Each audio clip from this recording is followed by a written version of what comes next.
healthcare system is broken, but it doesn't have to be. This is Revenue Cycle Optimized by Infinix Healthcare. We discuss the latest challenges in the revenue cycle space and provide actionable tips on how to overcome them at your organization. Good afternoon, everyone, and welcome you all to another episode entitled Unlocking ERISA, Navigating Insurance Claims, Denials, and Recoupments. As always, I'm your host, Stuart Newsom, here with Infinix, and today we have a special guest, Michelle Ronfelt, who's our Senior Revenue Cycle Manager here at Infinix. And Michelle has a lot of extensive experience in navigating the complexities of healthcare insurance, and so we thought she'd be a great guest to talk about this subject. So she's here to share a lot of her insights on ERISA. Hey, Michelle, how you doing? Good. How are you today, Stuart? And thanks for having me here. Oh, yeah, we're so glad that you're here. Yeah, because this is one of those overlooked subjects. I can tell you that a lot of people are like, ERISA, what is that? And I've never hear it in my talking circles when I speak to a lot of CFOs or revenue cycle managers or experts, whether it's in offices or hospitals. For some reason, ERISA just never comes up. And I guess for those who are not familiar with ERISA, it's actually an act or a law that was signed in 1974, and it's the Retirement Income Security Act. And I want to repeat that. It was in 1974. So that's 50 years ago. So, wow, why are we talking about something that came around 50 years ago? And I think it's one of those things that nobody realizes is there, that has standards, has certain rules that the insurance entities have to follow with their dealing with providers. It's kind of like it reminds me of the Correct Coding Initiative. All right. So everyone heard here is all about the Correct Coding Initiative with the bundling and the unbundling of edits, but it was been around since 1996. And yet to this day, we still have issues with bundling and unbundling. I think that's more with the updates and keeping track of the updates than it is actually knowing about it. But this is even worse. Many people don't even know about it. So Michelle, if you want to elaborate on that a little bit, feel free before we get into a deep dive, before I start asking questions. I just want to see if you concur with that. Okay. Well, I concur with that for sure. And most people believe that it applies to retirement plans, and it does. And it applies to securities and investments, but it also covers healthcare plans in the private industry. So if you're an employer, it applies to those plans. What it doesn't apply to is the government plans and police officers and Medicare, because those are issued by the government, or if you're working for the government. But yeah, it's a little hidden. It's a little hidden law. And right. That's probably why we haven't heard much about it. Right. Now, essentially today we want to cover, obviously, what is ERISA. We've given you a little hint with that, and Michelle's kind of giving you a little hint as well, but we're going to go a little deeper in the type of plans that it covers. We're also going to discuss how ERISA can help manage insurance claims and denials, and then we're going to discuss some strategies that prevent and address recoupments. And so we'll get to what we mean by recoupments a little later. So you've touched on this already, Michelle, but let's see if you can add a little more to that and just kind of get down to the basics of ERISA. Can you explain what type of health plans, which you've already kind of alluded to, that ERISA covers and what ERISA does not cover? Okay, so ERISA covers about 83% of non-Medicare and non-Medicaid medical claims. So when an insurance is provided by a non-government or non-church employer, the policy is ERISA. So if a patient's working at Walmart, if they're working at, I don't know, Walgreens, your local McDonald's, Burger King, anything, a gas station, the employer owns the policy. That makes it an ERISA policy. But if they're clergy or, like I said before, a police officer or anything, then it's not an ERISA policy, and you can't use the ERISA federal guideline to fight that denial. Excellent examples, and kind of a good way to focus on that distinction. And it may be why a lot of people don't realize how ERISA can help them and how it protects them because of those distinctions. They may think, like you said, it's all for retirement plans, for government, even for church, but don't understand how it really can apply to those private insurances. So feeding off that, how do these federal protections under ERISA supersede state insurance laws? Because every state has their own little Right, quirks and laws. right, I'm sure you have to follow those and keep up with those. right. Yes. So ERISA preempts those, meaning that a higher level of government limits those state laws or even eliminates the state laws. So ERISA is federally mandated. So the contracts that hospitals, providers' offices sign, those contracts are for non-ERISA, because ERISA, the patient's policy, which is ERISA, which ERISA states, the patient's policy governs those, not the contract that the provider signed. That contract would govern the policies that are not ERISA. Mm-hmm. That makes sense. That makes perfect Mm-hmm. sense. Mm-hmm. Yeah. So state laws still matter, but when the ERISA is going to supersede any state law that may contradict ERISA, you always go Right. by the ERISA laws. Yes. Cool. Yes. Okay. Yes. Well, can you share a case where ERISA successfully helped in resolving a denial for payment in any circumstance or certain circumstances?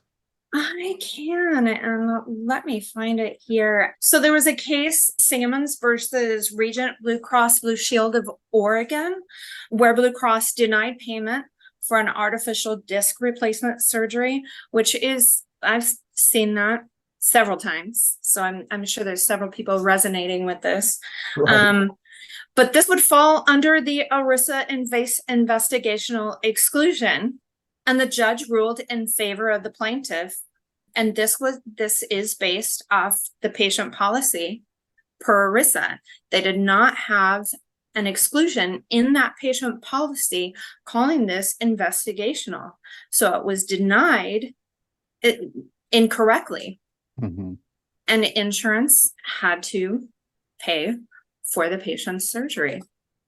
Oh, wow. See, now that's just an interesting insight and development, because I've been to a few meetings like HFMA or MGMA where everyone's talking about denials that should not have been denied. And I even had an episode over about a month ago where we talked about how insurance companies, there's about $10.6 billion is what we stated in that from 2022 from that episode that was spent chasing the revenue. So that's just the money chasing the revenue that you deserve that the insurance company should have paid to begin with.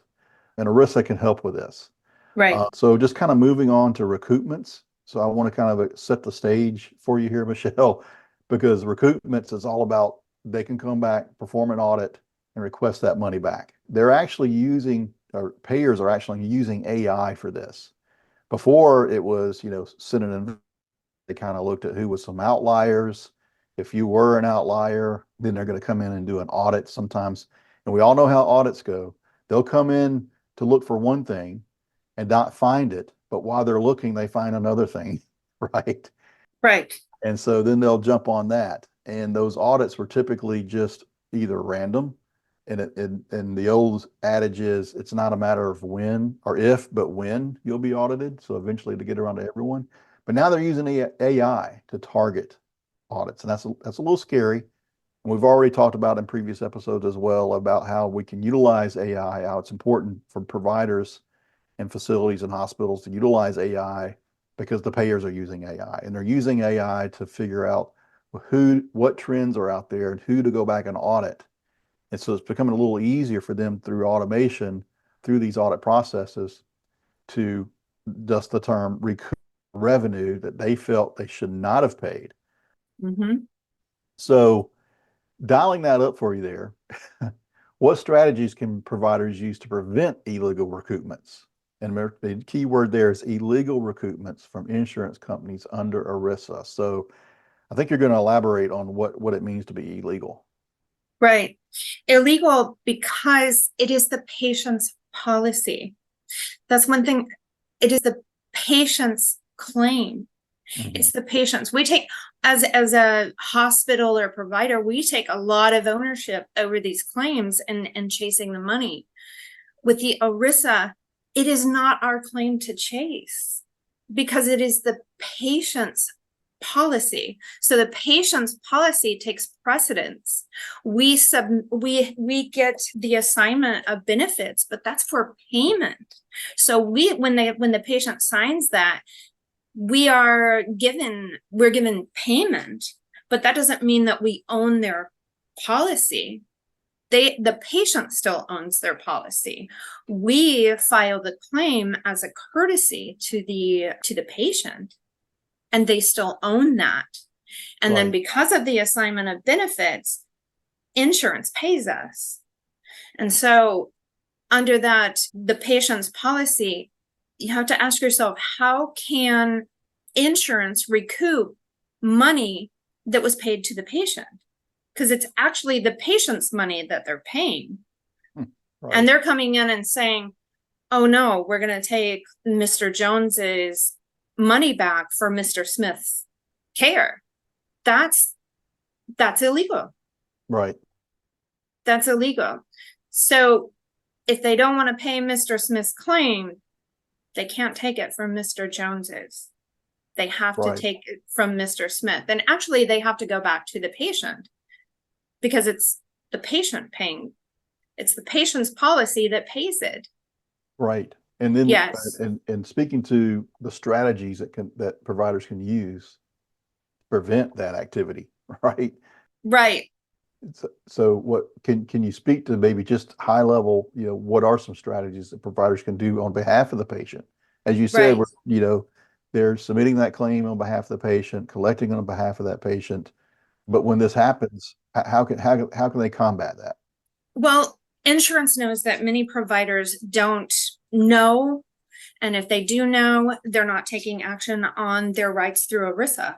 And so first of all is letting your plan administrator know, your rights through ERISA. And then,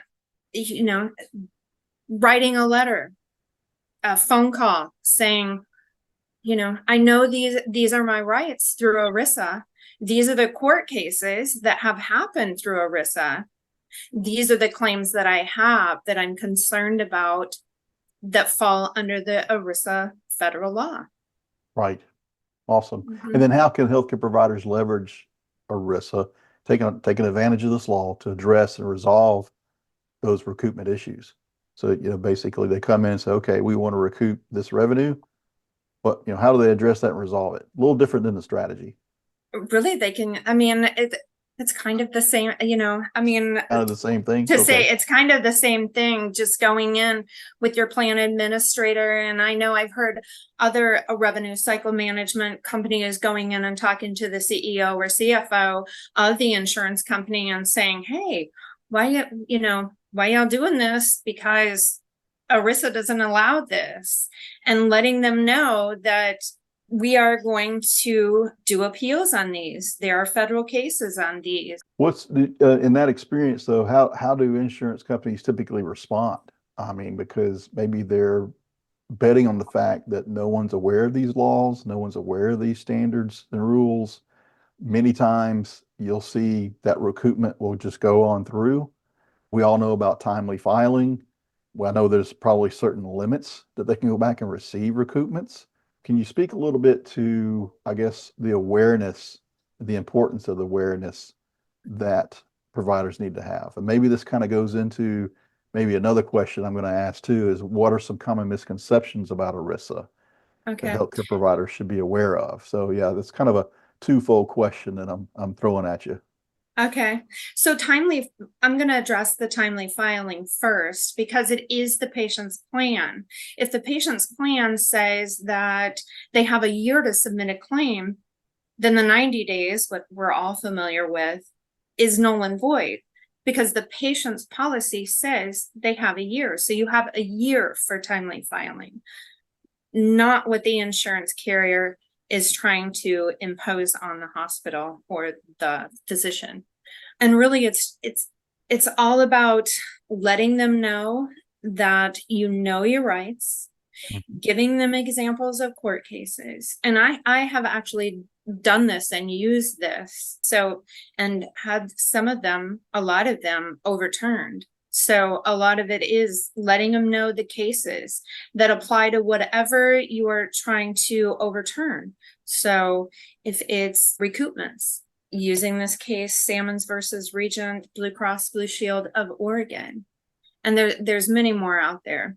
If you're doing timely filing, getting that court case on timely filing, submitting that all to your plan administrator, and then gathering all those claims that have to do with those things. So running your report, making sure you have all your timely filing claims and submitting them all, and maybe doing the big batch appeals with those. Exactly. And I'm sure it all boils down to good old-fashioned medical necessity, right? And kind of proving that, gathering that information.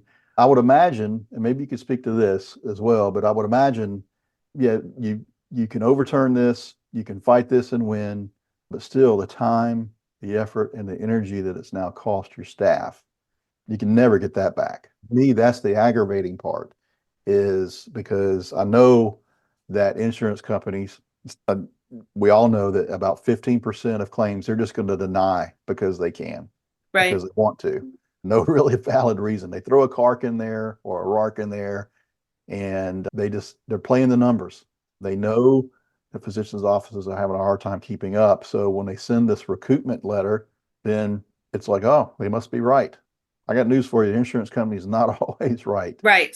Yes. And even if they're using AI, they're especially may not be right. So, because they're putting you in this lump sum.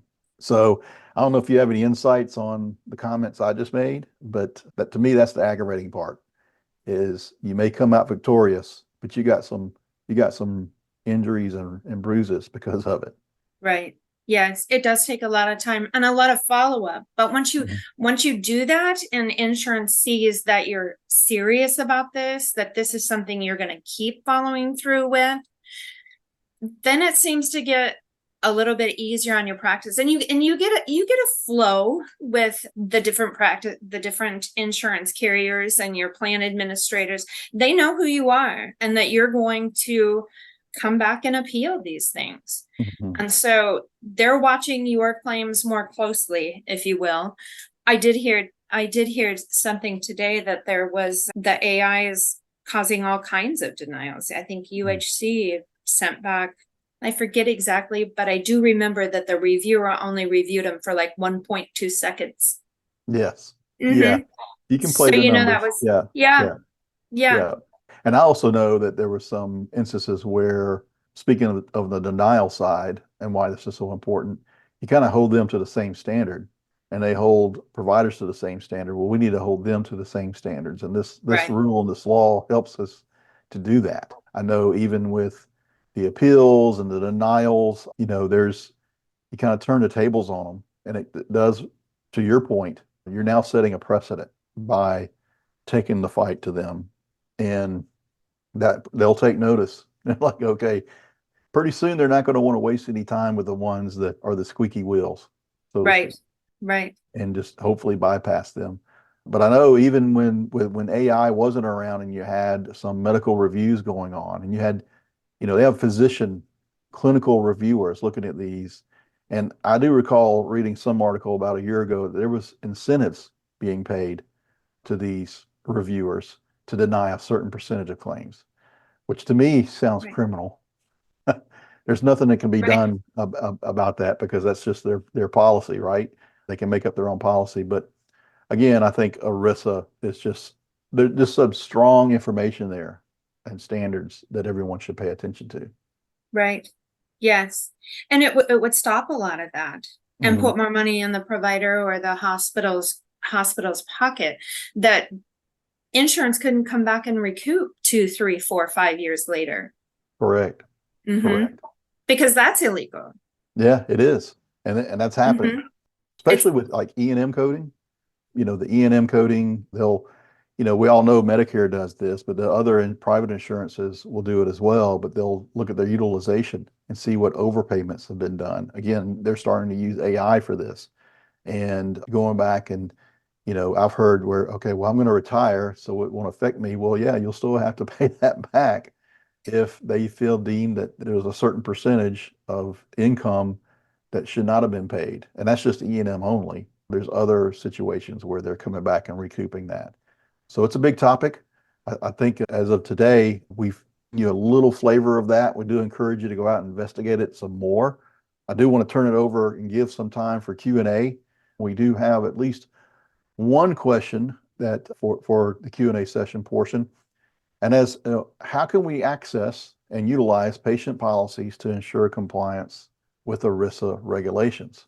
Okay, well, they do keep patient policies on the different insurance websites. We also, I think many of us in Revenue Cycle have used Availity. And if those things don't work, we can always call the insurance, call the plan administrator, or call the employer and get they call the summary, that you can get the summary plan description is what would be needed.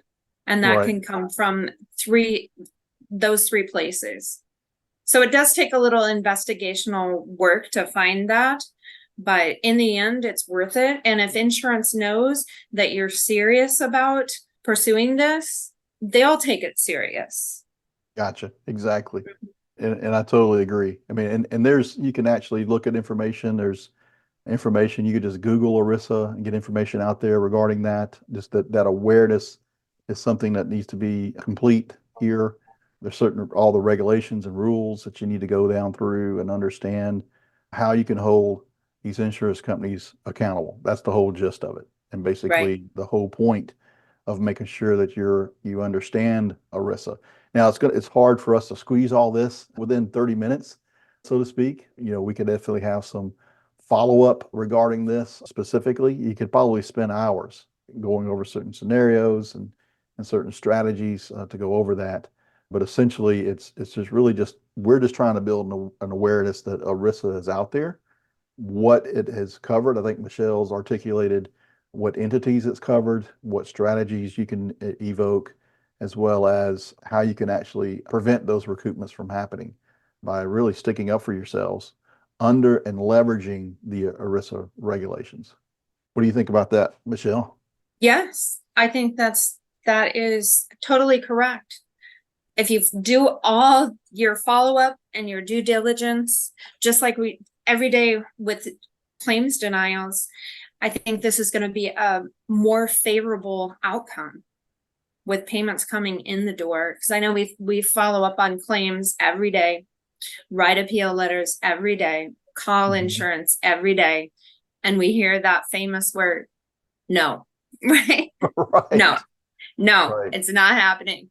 And now we have another avenue to work. And one thing is putting it in writing, giving him that phone call and saying, yes, we have worked hard for our money. We deserve it. And under federal law, we're going to get it. Right. It's just a matter of citing the federal law. It's on top of being aware and just know what your rights are. We understand to keep up with. There's a lot coming at providers and provider facilities these days, but it's important to stay on top of all this for sure. Right. For sure. Well, that's going to wrap up this session. Michelle, I want to thank you for joining us. You did awesome. Thank you. And hope that you can join us again soon in the future, because I know you have plenty of topics that you would like to discuss and share with our audience. Meanwhile, everyone else, thank you for joining us as well. We look forward to seeing you at next week's episode and in the future. So thanks everyone, and hope to see you soon. Thanks for joining us. Subscribe to get notified when our next episode is online. For more information for how we can help you increase reimbursements at your company, check out our website at infinix.com. That's INFINX.com.